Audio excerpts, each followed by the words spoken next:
Assalamualaikum warahmatullahi wabarakatuh.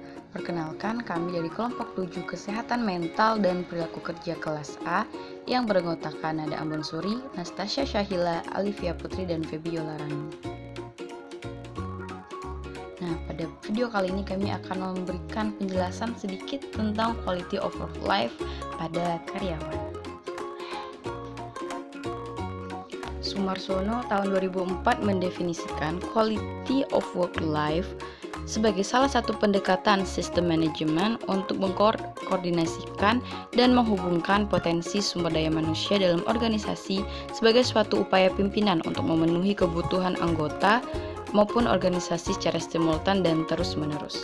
Nah, adapun tujuan dari quality of work life menurut Wayne menyatakan bahwa quality of work life bertujuan agar hubungan antara pihak manajemen dengan karyawan dapat berjalan dengan baik yang bermuara pada peningkatan kinerja. Sedangkan menurut Al-Karni, tujuan quality of work life yaitu untuk meningkatkan kualitas hubungan karyawan dan kondisi lingkungan kerja yang mengarah pada efektivitas organisasi yang lebih baik. Kemudian faktor yang mempengaruhi quality of work life.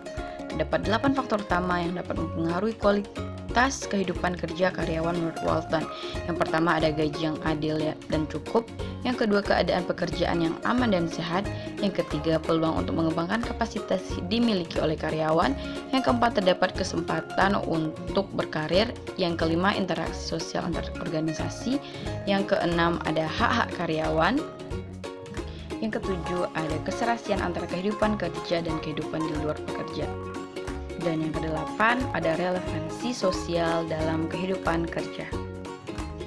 Kemudian ada manfaat penerapan quality of work life ini. Yang pertama, untuk meningkatkan serta menciptakan organisasi yang lebih demokratis, yaitu semua anggota organisasi memiliki kesempatan untuk bersuara terhadap keputusan yang mempengaruhi demokratis di tempat kerja.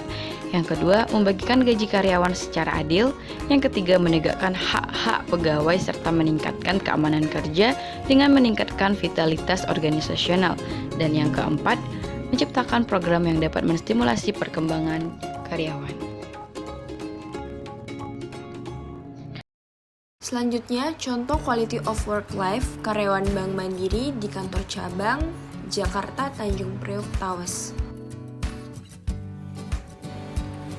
Setelah dilakukan wawancara dengan salah satu karyawan bank tersebut, di mana ia mengatakan bahwa quality of work life karyawan di sana masih kurang, dikarenakan masih terdapat perbedaan kesejahteraan antar pegawai. Narasumber juga mengatakan bahwa akibat target yang besar membuat karyawan kewalahan dalam mengerjakan tugas. Tak jarang, demi mencapai target, banyak pekerjaan pokok yang terbengkalai akibat tugas tambahan yang wajib untuk dikerjakan. Adapun intervensi bagi masalah di perusahaan tersebut yang dapat kami berikan yaitu yang pertama, memberikan ide-ide pemecahan masalah dengan partisipatif yang mengikutsertakan anggota organisasi terhadap seluruh jenjang. Membuat kerjasama manajemen tenaga kerja dan manajemen partisipasif dalam upaya mengidentifikasi masalah dan peluang pada lingkungan kerja atau organisasi, mengambil keputusan dan melaksanakan perubahan. Artinya, setiap anggota organisasi berperan aktif dalam melakukan problem solving, terutama manajer dan pimpinan.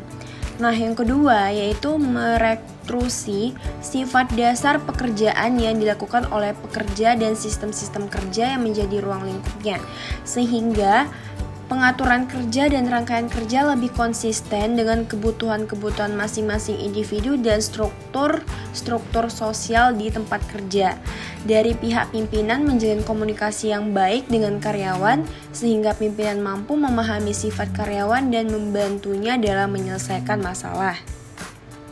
Sedangkan yang ketiga, membuat sistem reward inovatif yang akan memberikan iklim yang tidak sama dalam organisasi. Hal ini karena sistem imbalan merupakan faktor yang diutamakan dalam memotivasi kerja dan usaha karyawan yang ketika gilirannya nanti akan meningkatkan kinerja organisasi, memberikan bonus kepada karyawan yang mampu menyelesaikan tugas utama dan tugas tambahan sesuai waktunya. Yang keempat, yaitu memperbaiki lingkungan kerja yang ditekankan pada keadaan sebenarnya, yang mencakup pekerja-pekerja di dalamnya ada lingkungan fisik, jam kerja, dan peraturan yang diberlakukan. Memberikan waktu yang sesuai pada karyawan dalam menyelesaikan tugas atau targetnya.